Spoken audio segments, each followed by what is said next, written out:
What's up, everybody? It's your boy Marlon, aka Kakash13542, aka OG Piranha, part of the YG squad. Here with another review. It's been a while. I've had some technical and personal difficulties that have prevented me from being able to do these reviews, but it's time to get back on into it. So let's get started. There's been a lot of stuff that I've watched and a lot of movies and TV shows that I've wanted to talk about, video games as well. But definitely just kind of just compiled a small little list real quick, and um, we'll just work on what we got here. I also got something in the mail that came in yesterday that I will be unboxing a little bit later at the end of the video and sharing that experience with you guys. I already unboxed it myself, but I do want to go over it because it is really cool and I want to share it with everybody. So, all right, let's get started. One of the newest TV shows that I ended up watching that just came out was on Netflix was FUBAR, which everybody know. If you don't know what that stands up for fucked up beyond all reason, fucked up beyond all recognition. Regardless, it means that the situation is bad, really bad. And it's a fun show with Arnold Schwarzenegger, and I didn't look up the girl's name, but she was the female from Top Gun Maverick. So it's really interesting seeing, personally seeing, her move from straight from um, Tom Cruise to Arnold Schwarzenegger. Like she's already hitting really hit high level, high name members of Hollywood already in her short time that I've seen her career. So and her acting is really good. Um, it's an okay show. It's a fun show. It is enjoyable, but it's okay if you want to super duper critique it and stuff. It is okay. Like it's not like the greatest comedic spy show you ever watch, but it's a good comedic spy show. Um, Arnold plays a CAA operative that's supposed to retire. It takes like 6 months for the paperwork to go through. When he's supposed to retire after that 6 months or whatever, um, he ends up getting called on one final mission and ends up having to go rescue an agent. That agent happens to be his daughter, and they both happen to be undercover at the time. So you can imagine where all that happens. And then it goes into a whole bunch of family issues with why he's been an absentee father and why she's so resentful towards him and blah blah blah, and now everything makes sense and how she's following in the same footsteps ironically, and it's good, it's funny. Barry, he's from, if you happen to see Dolomite, which was that Eddie Murphy movie about the guy Dolomite, the guy Barry, I didn't look up the actor's name for him either. Um, he's from Dolomite, and he's in the show as the guy in the chair kind of guy. He's the field agent. Well, he's the tech agent slash does a little bit of field stuff, and he's funny. He's a good comedic relief. He's also identifiable because they made him like a 38-year-old nerd, which is great. So definitely an enjoyable show. If you want something to watch, something also you know, kind of kill your day. If you have a whole day of watching stuff, if you want to watch something throughout the week, it is enjoyable. It is still Arnold, and you gotta enjoy Arnold Schwarzenegger for who Arnold Schwarzenegger is. He's still one of the greatest that Hollywood has ever had. He's one of the greatest that's ever been when it comes to being being in the forefront of media and stuff. Like he's always been just been a solid forefront guy. So enjoyable show. Next thing we'll talk about is I beat Star Wars Jedi Survivor. Um, that was a crazy game. I wasn't expecting the twist with the story to go because you were just kind of going along, doing your mission, working with Cal, playing as Cal, doing your thing, and all of a sudden the person that you've been working with this whole time betrays you, and you're just like, oh well, that's great, and then everything just goes to absolute shit. Everybody dies, as in Jedi wise, so then that's what makes you the survivor, and then you end up having to fight this guy and killing him, thus making you definitely the survivor. So it's a really good game. It was definitely one of the most fun games I've played in a while. It had a lot of fun sequences, and I do kind of want to go back and get at least full exploration. Will I do a new game plus? Maybe not. I have no reason to replay the story again. It was a really good story. I'm not a big New Game Plus person unless it's for trophies and stuff. I played the game once. I enjoyed it. I don't need to play it a second time to play it a second time. So will I be New Game Plusing it? Probably not. However, I do have a need to go and explore and go find more of the bounty hunters and find more plants and go fill up my garden and get more perks and get more things to collect and explore for. But I have no reason to replay the game again. It was definitely a very, very fun Star Wars game. It was definitely probably the most fun Star Wars game that I've actually played. Just because of some of the fun navigation sequences that they had. There's a lot of, like, takes from Force Unleashed 1 and 2. Obviously, they had to. Those were some of the best Star Wars games that before, these new EA ones that have come out. And these new ones that EA have done have been phenomenal. And the stories are also really, really solid. Like, that's also one thing that when like they did the huge like twist and then the whole conflict and the rise of resolution all came on each other like that. It was really, really, really engaging, and you really, really wanted to keep playing. It wasn't like one of those things. It's like, oh, that happened. Well, that sucks. It was like, oh, snap, this happened. I need to see what's about to happen next because I was not expecting that, and it was like a huge blow to you as a player and to the main character, which is why it was really, really enjoyable. Because you as a character, you as the main player, sometimes you and the character don't always align with each other when conflict like that arises, and they did a really, really good job with that one. Yeah, Star Wars Jedi Survivor. I recommend anybody who hasn't played it yet, but is a Star Wars fan, to play it. If you haven't played Fallen Order first, I do recommend to play Fallen Order beforehand because it is a contiguous storyline. However, they do have a really, really nice recap in the beginning of this game, so if you don't want to replay another game just to play this one, because that one is a good, 20 plus hours of playthrough to invest in. So, yeah, Star Wars Jedi Survivor. Okay, next thing we're going to talk about is Into the Spider-Verse. Fucking amazing, phenomenal, spectacular, everything 5 plus, 10 out of 10. It was extremely higher than the expectations you wanted it to be. You only had a high expectations because the first one was so good. And it's funny, everybody kept asking me, is it better than the first one? And it's like, well, of course it is. But, and the reason that my answer has always been, I can't compare the two because the first one is so good that it makes this one as good as what it is, and then they took it to another level. Like, you already knew this one was going to be good because the animation for the first... Like, if you're using the exact same formula, well, then the exact same formula is going to be good. And then they added more to the formula, and the more that they added to the formula was just phenomenal. Just the animation from all the scenes with Gwen Stacy,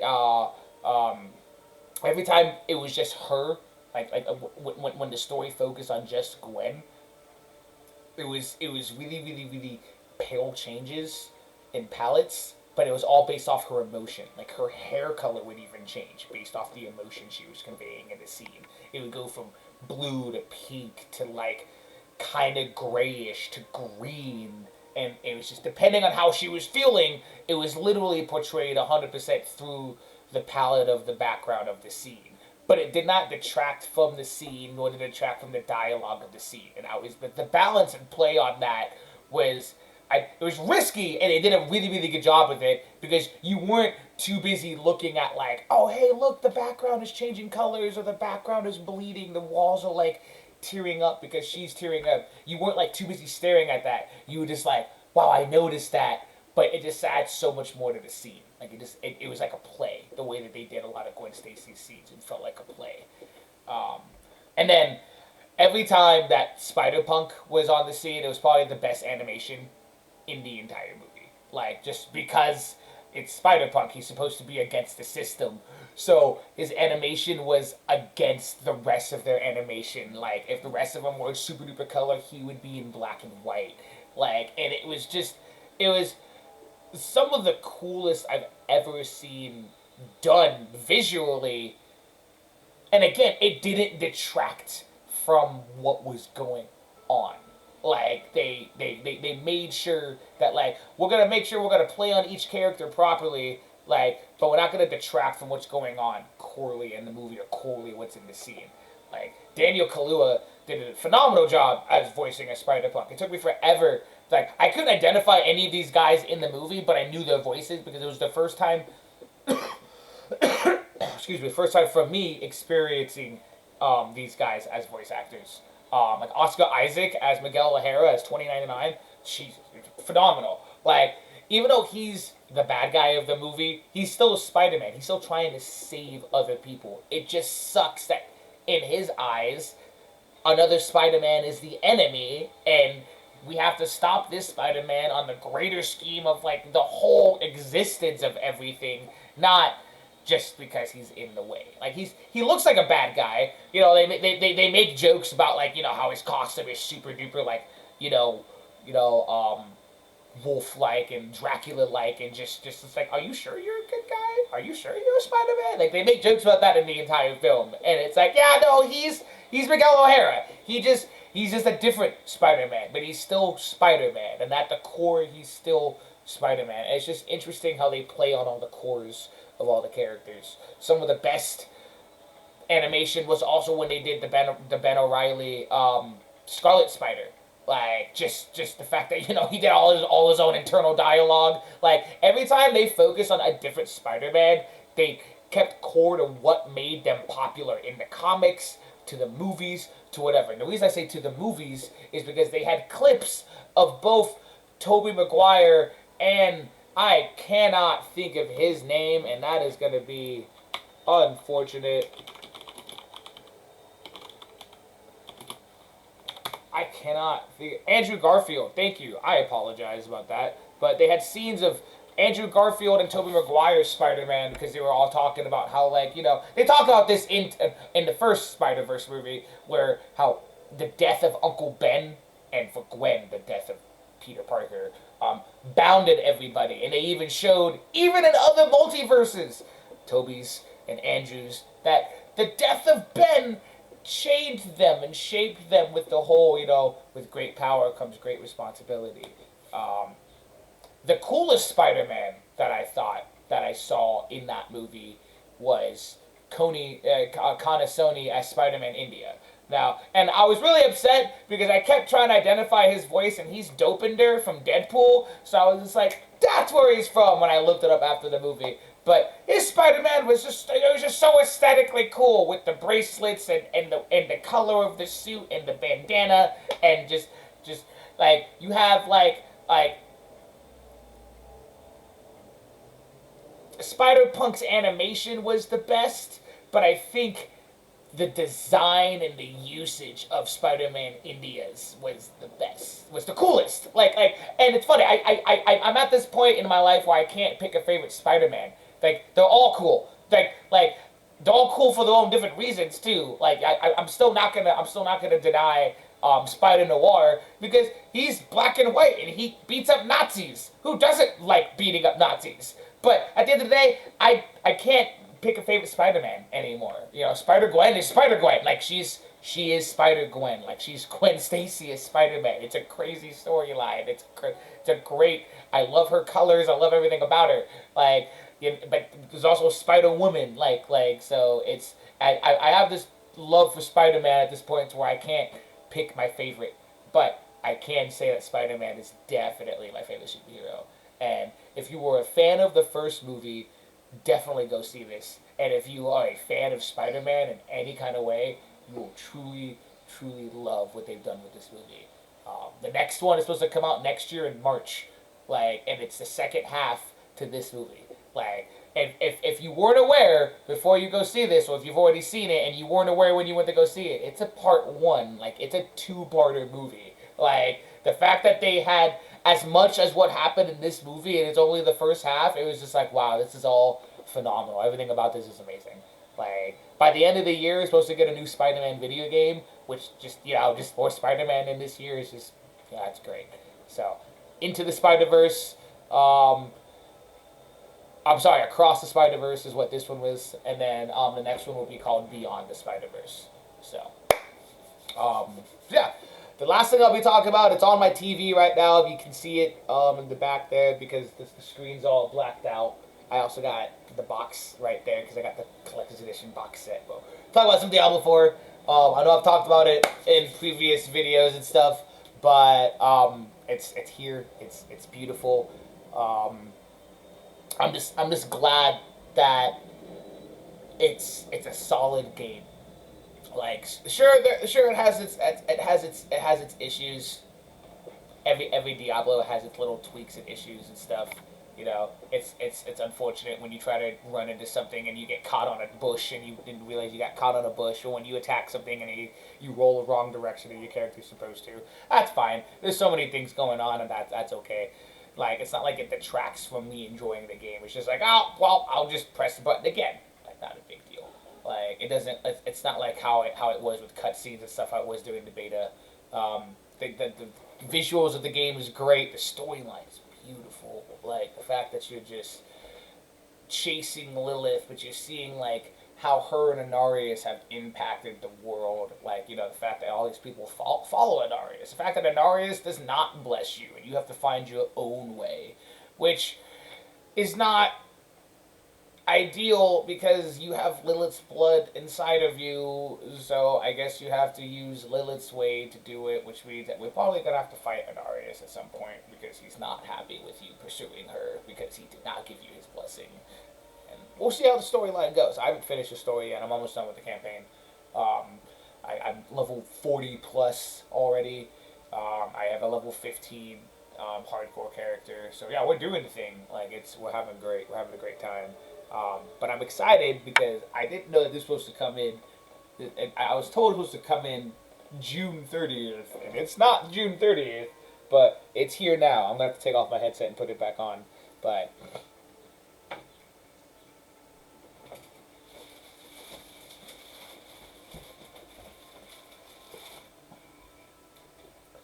we've got this big, beautiful thing. All right.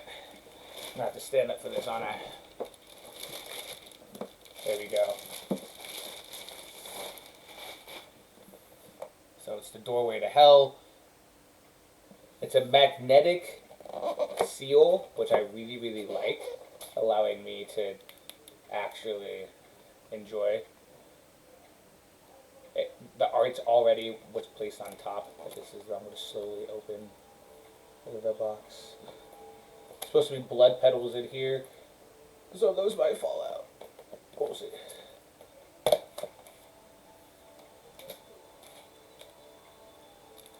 So I'm gonna put the box down because he's heavy. Alright, so we got Lilith and Anarius. I like that it's already framed and matted. So like I just gotta put it in like an actual frame, but like I'm glad that it's already matte framed. So. And then good old demons and shit. Fucking awesome. Good old big old pieces of art. Alright, so I'm going to reach into one of the boxes.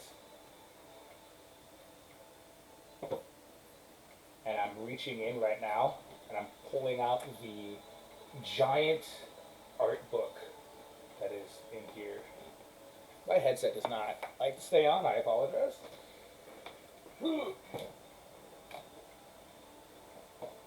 No, I thought the most fun thing that they did, I don't want to lose them, but they put these blood petals, like, you know, it's like pieces of like cloth, but they put those, it's supposed to be, you know, Lilith's blood from the game, so I like how they put those in the box on top of this stuff, kind of adding like just a little bit more aesthetic piece to it all. And then this is the art book. Art book is huge, man. Look how thick that is. It is a big art book. Let's see. Ooh, there we go. That's a good page. I'll just show off a couple pages here.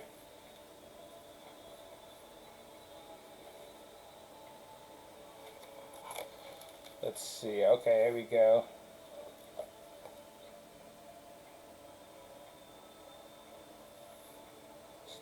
Gorgeous artwork. Yeah, I flipped open yesterday. It said like 255 is what I had flipped open to, and I was like, that is. There we go. We'll do that one.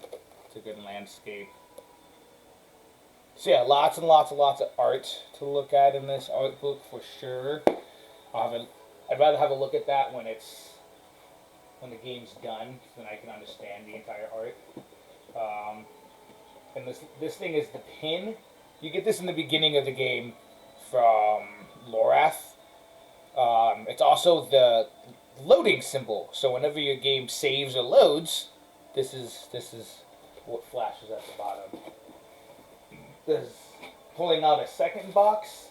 And underneath that box, there is a cloth map of Sanctuary, not only depicting the scope of Sanctuary, but also the scope of Diablo 4 and how big it is to navigate. I also like that it's cloth.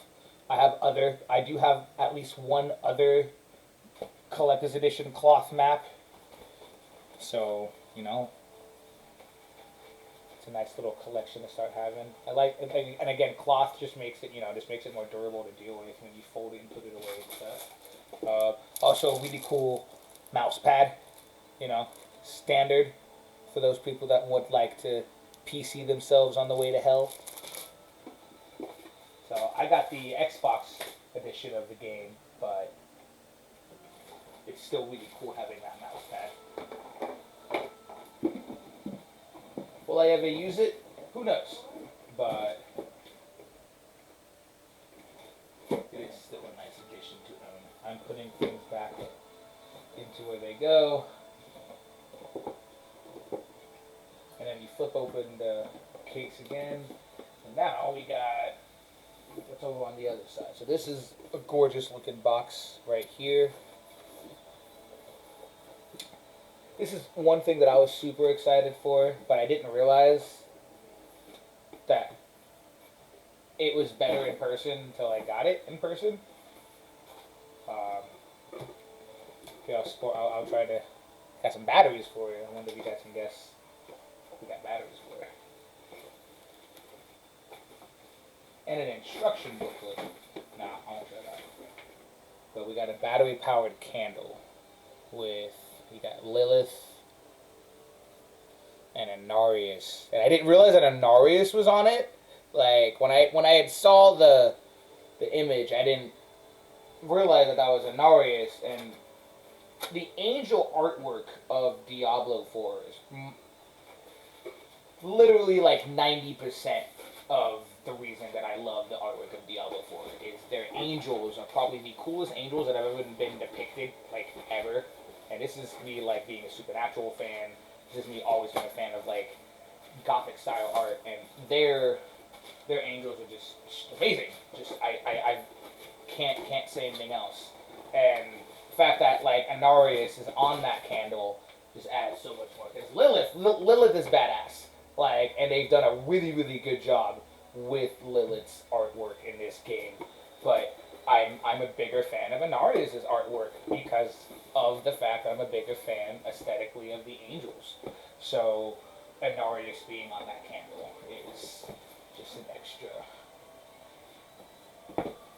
So yeah, that is the Diablo 4 Collector's Edition. There is no game included. So, like, you do have to buy the game purchase. I already, have the game, and I already have the Ultimate Edition, so I'll go be playing that here shortly. But that was that, guys. We are now closing the door to hell, and we'll be showing that one more time at a later time. I'll get better at using my camera, guys. I do apologize again for the hiatus, but I'm back, and I will be doing my best to staying on top of doing these reviews. Again, like, comment, subscribe, do all those things. Catch you again.